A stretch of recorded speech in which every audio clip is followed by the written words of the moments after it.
Ryan, you may have made a mistake in bringing up the door kick, because this is going to take us in a direction that is probably bad hosting on my part. I know that 2020 is dead and gone. It's going to take you to a bad place, but I'm just curious because this is the college football nerd in me.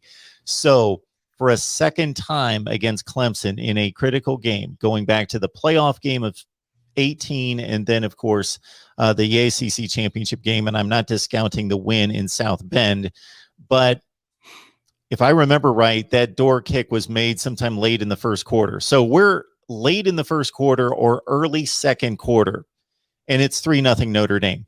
And there were some missed opportunities on the field, as you alluded to before. And so we have a quarter, we have a good chunk of the game out of the way, and Notre Dame, yes, get the team straight. Notre Dame has outplayed Clemson at that point. Mm-hmm. If you go to mid-third quarter, the game's mid to late third quarter is when it's like 31-3, the game's over. So the Clemson barrage comes in like a quarter and a half. Very similar to what happened in the playoff game in Dallas a couple of years earlier, where it's a 6-3 game or whatever it was, something in that range forever in the first half. There's like 5 minutes left in the first half. There's a barrage. Game's almost over. 23-3, I believe, was the halftime score. What happened? I guess I'm going to cut to the chase. It was two different things. In 2018, it was Julian Love went down. Julian was Notre Dame's consensus All-American, and then Clemson, like a good team does, said they're All-Americans out. We're going to go at that guy with T. Higgins and Justin Ross. That's called good coaching, right? And Trevor Lawrence made two great plays. I mean, it was just like that. This game was just an example of where Notre Dame is as a program and why they're not competing for championships, Mark. It was the perfect example of why they're not winning. Notre Dame's first drive, they go right down the field. Ian Book has Javon McKinley on a third down, doesn't take advantage of it. They settle for a field goal. The next drive, they go all the way down. They pick Trevor Lawrence off on the first drive of Clemson's drive. They go all the way back down again, get in the red zone, should have punched it in the end zone, didn't, settle for a short field goal, and it's missed. And then Clemson goes down and scores, right? 7-3. Then Notre Dame marches down into Clemson territory again, gets it on fourth down. Ian Book has a guy open, throws behind him, incomplete. Notre Dame turns it over on downs. Notre Dame's first three drives, they marched down and got in scoring territory against Clemson, came away with 3 points. You can't beat teams like Clemson when you do that. And then Clemson goes down on their next drive, scores another touchdown, and it's ball game. And that's where Notre Dame is right now. It's the defense has shown, hey, we can keep this, we can keep the game close. I mean, you look at Notre Dame gave up 30 points in 2018. Well, that was a Clemson team that scored 44.5 points per game. That was a Clemson team that scored 37 offensive points against Alabama in the title game, because they had the A.J. Terrell pick six, and kind of took their foot off the gas at the end, if we remember that game. They could have kept scoring on Alabama in that game. And yet Notre Dame held them to 30, and like you said, 14 of it was in a minute 50. It was 9-3 with a minute 50 left in the half. And then Clemson went bam, bam, touchdown, touchdown.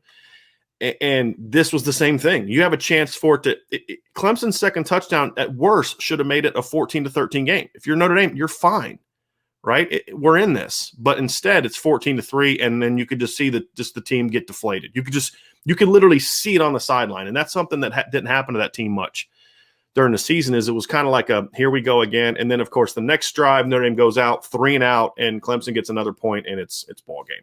And Notre Dame never threatened them again after that. And you can't miss those opportunities when you're playing a team like Clemson. I mean, not if you want to win the game, unless you got Joe Burrow and Jamar Chase and Justin Jefferson, you have to take advantage of those opportunities.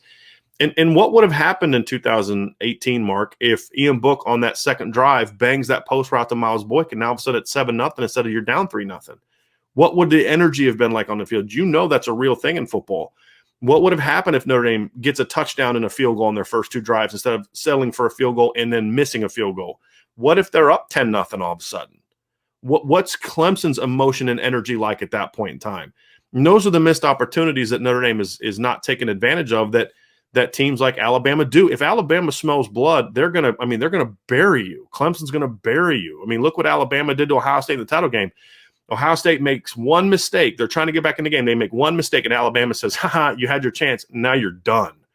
And that's the same thing that Clemson did to Bama in 2018. You throw a pick six, you make a mistake here, we're going to bury you. And Notre Dame hasn't shown the ability to do that on offense, and that's the thing that's holding the program back right now.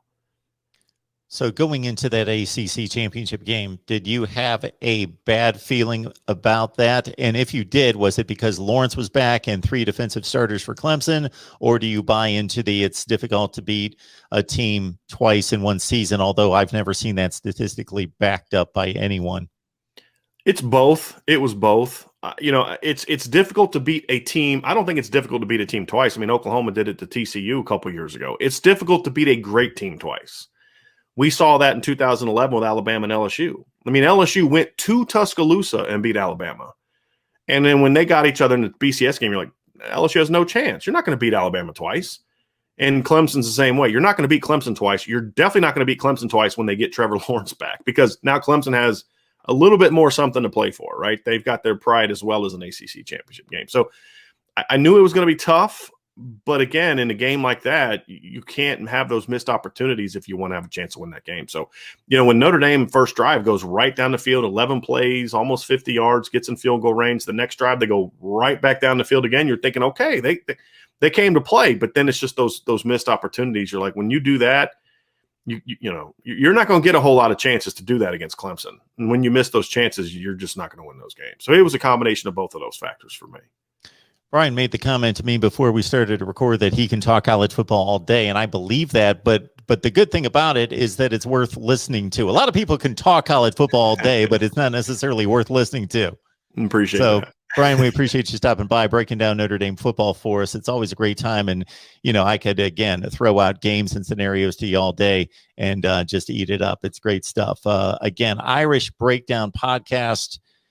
It's a must if you love college football, regardless of whether you're a Notre Dame person or not. Brian, appreciate you stopping by. Thanks for having me on.